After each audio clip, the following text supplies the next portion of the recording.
Yaani, nina miaka 5 kwenye ndoa na bado sijapata mimba. Sasa juzi nikakutana na page ya Da IVF.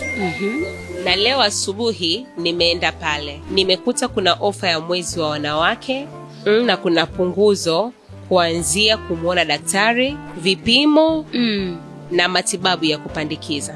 Nimeonana na daktari, amenielezea vizuri kuhusu afya ya uzazi. Basi Mr. naye akaja, tukafanywa vipimo, tukapewa maelekezo mazuri na tayari tumeshapangiwa ratiba ya matibabu. Nimetoka pale, nina matumaini kwa kweli. Ningekuwa nimeolewa, hata mimi ningeweza kwenda. Hawadeal na mambo ya kupandikiza tu peke yake. Wanatoa huduma pia kwa watu ambao wako tayari kuanzisha familia kwa sasa, lakini wanataka kuangalia afya zao ili wasipate changamoto yoyote baadaye. Mwezi huu wametoa ofa hadi kwa wanafunzi wa chuo kuanzia miaka 18 mpaka 24. Na kwa wanafunzi ni bure kabisa. Mbona wadogo sana?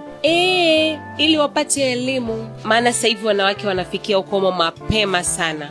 Uwai sasa kabla mwezi wa wanawake haujaisha. Na kwa kuwa huu ni mwezi wa Ramadhani, kuna ofa mpaka mwezi wa 4.